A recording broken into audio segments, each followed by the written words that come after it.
Hello everyone, welcome to my first mini vlog. आज चाहिँ म इटलीदेखि अचानक भोजपुर आएको है।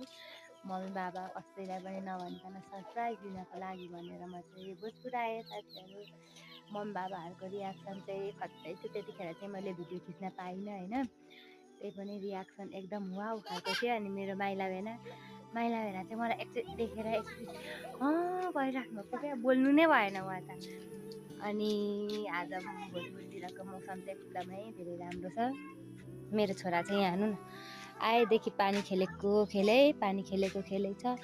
अनि आज चाहिँ यो भोजपुरको मौसम होला। अघिसम्म चाहिँ पानी आइरहेको थियो, अहिले चाहिँ पानी रहेर यस्तो भएछ। ऊ त पारि चाहिँ आमटेक मेरो माइली बस्ने ठाउँ चाहिँ त्यहाँ छ।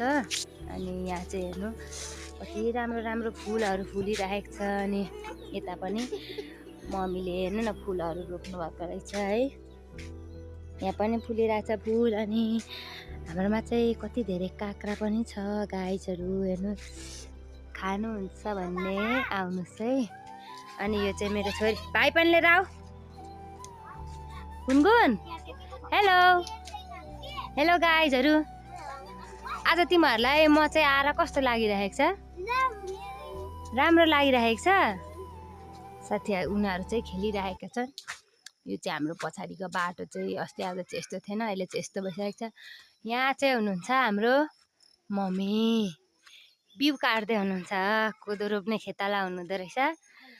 तपाईँलाई हामी आउँदा कस्तो भयो मम्मी? हामी आउने भनेर थाहा थियो तपाईँलाई? मलाई थाहा पनि थिएन, खुसी लागेको छ, सपना भयो।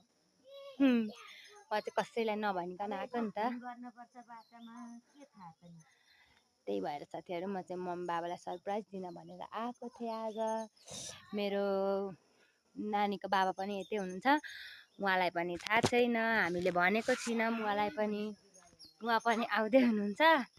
अब उहाँको रियाक्सन हेर्न बाँकी छ। मैले मम्मी बाबाको रियाक्सन चाहिँ खिचिनँ। अनि छोरो कहाँ आएको अरे? मेरो छोरो चाहिँ मामलामा एकदम धेरै इन्जोय गरिरहेछ दादा दिदीसँग। यहाँ चाहिँ बाबाहरूले त बाटो बनाउनको लागि गिटी थुपार्नु भएको रहेछ बोरामा। गिट्टीमा गर्दैछन् केटाकेटीहरू। फुल फुलिरहेछ, मौसम एकदम राम्रो छ, weather. Bye bye guys, thanks for watching.